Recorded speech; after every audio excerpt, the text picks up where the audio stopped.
కానీ ఇప్పటివరకు ఏ కాలంలోనూ లేనంత మంది ప్రవచనకర్తలు ఈ కలియుగంలో నిజంగా ప్రజలు అదృష్టం చేసుకున్నారనే చెప్పుకోవాలి. ఎందుకంటే చేసేది మంచా చెడ, లేకపోతే అసలు ఏం జరుగుతోంది, ఎలా ఉంటే మంచిది అనేది మీలాంటి వాళ్ళందరి వల్ల కూడా చాలా మేలు నిజంగా. అంటే ఒకట్లేండి, కొంతమంది మరీ మూర్ఖంగా చెప్పి మరీ మూర్ఖంగా బిహేవ్ చేసేవాళ్ళు కొంతమంది విధానాల్లో తేడాలు ఉంటాయమ్మా. కానీ ఒక మేలు జరుగుతున్నది ఏమిటంటే అందరి వల్లను. అసలు ఈ ఈ మధ్య 10 ఏళ్ళుగా మనం జరుపుకుంటున్న పండుగలు ఇదివరకు మనం జరుపుకోలేదు. గుళ్ళల్లో ఈ మధ్య 10 ఏళ్ళుగా ఉన్న ఉత్సవాలు ఇదివరకు జరగలేదు. ప్రధానంగా యువతరంలో గుళ్ళోకి వెళ్ళి తీరాలనే ఆలోచన రావడానికి నా సాటి ప్రవచనకర్తలు షణ్ముఖ శర్మ గారు, చాగంటి కోటేశ్వరరావు గారు లాంటి వాళ్ళు నిజంగా కారణం. నేను దండం పెట్టాను. అసలు ఆలోచన ముందు వెళ్ళ తీరాలి. గుళ్ళోకి వెళ్ళడం తప్పనిసరి. నిత్య విధుల్లో గుళ్ళోకి వెళ్ళడం ఒకటి, నిత్య జీవిత చర్యల్లో గుళ్ళోకి వెళ్ళడం ఒకటి. ఆ భావం కలిగిందా లేదా? అది క్రమంగా చైతన్య మార్గంలోకి, జ్ఞాన మార్గంలోకి వెళ్ళడం అనేది ముందు తెలుసుకుంటే కదా వెళ్ళేది. నా తాపత్రయం వల్ల ఏమిటంటే ఈ కర్మకాండ ఉన్న విషయం ఉంది. మనం అనుకునేది ఈ గుళ్ళు, గోపురాలు, తీర్థాలు, యాత్రలు, యజ్ఞాలు, ఇది 2 వైపులా పదునున్న కత్తి. తీసుకెడితే మనిషిని యోగ వాసిష్టంలోకి, జ్ఞాన మార్గంలోకి తీసుకెడుతుంది. లేదు, ముంచేస్తుంది. అక్కడ పిచ్చి నమ్మకాలు పడిపోతాడు. వెళ్ళడం మంచిదే, కానీ ఎప్పుడైనా వెళ్ళలేకపోతే అయ్యో వెళ్ళలేకపోయాను బెంగట్టుకోక్కర్లేదు. పైగా ఏమిటంటే సోమవారం శివుడు గుడిని, ఆంజనేయ స్వామి, మంగళవారం ఆంజనేయ స్వామి టైం టేబుల్ పెట్టేసరికి మంగళవారం పొరపాటు శివుడి గుడిలో కడితే ఏమన్నా అవుతుందేమో అన్న బెంగ. ఇదే మీరు అనుకునే మూర్ఖత్వం. ఇవి పెరిగిపోతాయి సహజంగా. అంటే ప్రవచనకర్తలు ఎవరైనా, నేనైనా వారైనా జాగ్రత్త తీసుకోవాల్సింది, మనం ఇది చెబుతున్నది వారు ఒక క్రమశిక్షణతో ఒక పద్ధతిలో ఉండడానికి, కానీ ఇదే అంతిమ లక్ష్యం కాదు. గుడి అనేది ఒక శిక్షణ కేంద్రం. మనం భగవంతుడికి ప్రత్యేకంగా అక్కడ విగ్రహాన్ని ఏర్పాటు చేసి, అది ఎంతైనా అది విగ్రహం. ఆ విగ్రహం దెబ్బతినకుండా చూడాలి. కానీ ఇంకా చెంబుడు పాలు పోస్తే ఒక పాలం, బిందెడు పాలు పోస్తే ఒక పాలం చెబితే అందరూ బిందే పోస్తారు. 1000 బిందెలు పోస్తే శివుడు ఏమవుతాడు? నా తాపత్రయం అలా. నేను చెబుతున్నది అదే. కొంతమందికి నచ్చచ్చు, నచ్చకపోవచ్చు, ఏదో వారిని వ్యతిరేకించారంటారు, వీరిని ఏదో అన్నారంటారు. అవన్నీ నాకు అనవసరమైన విమర్శలు, అవన్నీ నేను ఎప్పుడు పట్టించుకోను. దాని గురించి కాదు అసలు ఆలోచించాల్సింది. విగ్రహారాధన దేనికి? ప్రతీకాత్మకంగా జరగాలి విగ్రహారాధన. అదే లక్ష్యం అన్నట్టుగా మాట్లాడద్దు. అది లక్ష్యం కాదు, ఎక్కడా చెప్పలేదు ఆ విషయం. ప్రతీకాత్మకంగా జరగాలి. శంకరాచార్య చెబుతారు స్పష్టంగా వేదాంత సార సంగ్రహం.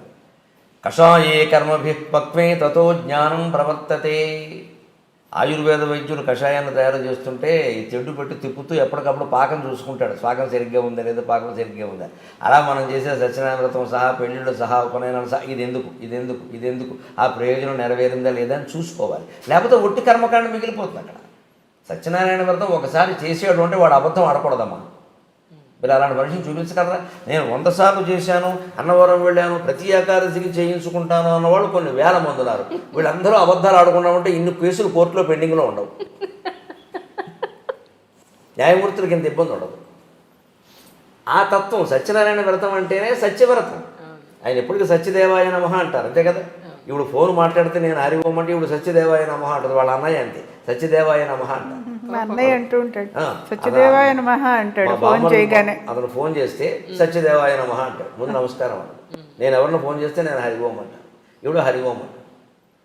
సత్యదేవుడు అంటే ఎవరు? సత్యవ్రతం. నారాయణ పక్కన పెట్టండి. సత్యవ్రతం అంటే సత్యవ్రతం ఎక్కడ ఉంటుందో నారాయణమూర్తి అక్కడ ఉంటాడు. కానీ ఆకులు పువ్వులు అరటిపండు పెట్టేసి నేను ఏకాదశి కల్లా చేశానంటే ఎందుకు? అన్ని వ్రతాలు పని లేక. సత్యం మాట్లాడు, అబద్ధం మాట్లాడకుండా ఉండు. అది ఎందుకు పాటించరు? పైగా ఇవేమీ చెప్పకుండా దీనివల్ల అతి ఫలితం ఉంటుంది, అది ఉంటుంది, ఇది ఉంటుంది. ఇక సత్యనారాయణ వ్రతం చేస్తే దోషాలన్నీ పోతాయి. పైగా అబద్ధాలు ఆపడం దోషం పోయింది అనుకుంటాడు. దానివల్ల ప్రపంచంలో ఏమైనా మేలు జరగకపోక కీడు జరుగుతుంది. నా పోరాటం వల్ల అది నచ్చకపోవచ్చు. చాలా పేర్లు పెట్టారు నాకు తెలుసు. నాస్తికుల్లో ఆస్తికుడు అన్నారు, ఆస్తికుల్లో నాస్తికుడు అన్నారు. ఏమన్నా నా పేరు గరికిపట్టి నరసింహారావు. వీడు పెట్టే పేరు నాకు అక్కలేదు, మా అమ్మ పెట్టిన పేరు ఉంది అనుకోని. అది సమస్య కాదు, అసలు సమస్య ఏంటి? ఇప్పుడు అమరనాథ్ యాత్ర ఉంది. చాలా యాతన పడి మంచులింగాన్ని చూడాలని మైళ్ళ కొద్దీ నడిచి ఏదో డోలీలు అవి ఎక్కి ప్రాణాలు పణంగా పెట్టడమే సుమారుగా. అలాగే ఇప్పుడున్న తీవ్రవాద భయంలో మరీ ప్రమాదం. ఇంత చేస్తున్నప్పుడు దాని సారాంశాన్ని గ్రహించకపోతే ఎలాగా? నా తాపత్రయం అది. అమరనాథ్ యాత్ర కథలో మీకు అమరనాథ్ యాత్ర ఫలం రహస్యం అంత. దాని మూలం ఏమిటి? శివుణ్ణి పార్వతీదేవి అడిగింది, సృష్టి రహస్యం ఏమిటని. పార్వతి అడగడం అంటే మన పురాణాలు అలా ఎందుకు చెబుతా ఆవిడకి తెలియగలుగుతుందా? మనకి తెలియజెప్పాలి కదా, ఎవరో అడగాలి, ఎవరో ఒకరు చెప్పాలి కదా, అందుకని అడుగుతారు అంతే. ఆవిడ తెలియకూడదు. ఈయన అలాగే నీకు చెప్తాందా అని ఆయన, పార్వతీదేవి, నందీశ్వరుడు, సరే మెడలో ఎలాగో నాగభూషణం ఉంటుంది, పక్కన గణేశ్వరుడు అంతా కలిసి ఉన్నారు అక్కడ. కొద్ది దూరం ముందుకు వెళుతాను, నేను చెప్తాందా తీసుకు. ఆ యాత్ర కథ అలా నడుస్తుందండి. వెళుతుంటే మీరు గమనించండి, గణేష్ పెహలే గావుని వస్తుంది. అక్కడ ముందు నందీశ్వరుని వదిలేస్తాను, వాహనాన్ని వదిలేస్తాను. ఇంకొంచెం ముందుకు వెళ్ళాక నంది చౌక ఏదో ఒకటి వస్తుంది, గణేష్ చౌక, అక్కడ గణేశ్వరుని వదిలేస్తాను. ఇంకొంచెం ముందుకు వెళ్ళాక నాగ చౌక, శేషనాగ్ అక్కడ పామును వదిలేస్తాను. చివరికి ఇంకా ఆ గుహ దగ్గరికి వెళ్ళేసరికి పార్వతి పరమేశ్వరుడు ఇద్దరే ఉంటారు. అంతకుముందే వాహనం వదిలేశారు, కుమారుని వదిలేశారు, నాగుపామును కూడా వదిలేశారు. ఇవన్నీ చౌకని పేరు ఉంది కదా, శేషనాగ్, నంది చౌక్, పెహలగావ్ ఉన్నాయి. పెహలగావ్ దగ్గర నందీశ్వరుని వదిలేసేయాలి. తర్వాత గణేష్ చౌక్ దగ్గర గణేషుని ఇంకొన్ని వాగిపోవయ్యా అంటారు కొడుకుని. తర్వాత ఇంకో 3వ 4వ శేషనాగ్ గారు ఉంటుంది, అక్కడ ఆ పామును కూడా తీసేస్తాడు. శివుడు పార్వతి ఇద్దరు లోపలికి వెళ్తారు. లోపలికి వెళ్ళాక ఏమయ్యాడో తెలియదు. అక్కడే శివుడు లింగమయ్యాడు. సమస్త సన్మంగళాన్ని భవంతో కథను ముగిస్తాడు. ఇది అమరనాథ్ కథ. మరి ఇప్పుడు సృష్టి రహస్యం ఏమిటి? ఇప్పుడు ఇందుకే ఇందులో సృష్టి రహస్యం ఏమిటంటే, అది నీకు అర్థం కావాలంటే ముందు వాహనాల మీద వ్యామోహం వదిలేయి. పహలే కావాలి, నందీశ్వరుని వదిలేసాడు. నంది ఎవరు? వాహనం. ఈ కార్లు, సొంత చార్టర్లు, విమానాలు ఎన్ని పెట్టుకుంటున్నాయి ఇవాళ? ఒక కారా? ఇంట్లో 2 మనుషులు ఉంటే 2 కార్లు ఉంటున్నాయమ్మా. అన్ని అవసరమా? సర్దుకోలేరా? మరి ట్రాఫిక్ జామ్ అయింది అనేది మనమే, కాలుష్యం పెరిగింది అనేది మనమే.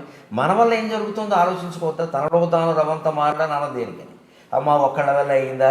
దేశమంతా ఎవరు దేశమంతా కేసీఆర్ సరి చేస్తారా, జగన్మోహన్ రెడ్డి సరి చేస్తారా, నరేంద్ర మోడీ సరి చేస్తారా? అందులో మనం ఒకళ్ళం కాదా? మనం ఎవరు సహకరించకుండా వారు చేసేస్తారా?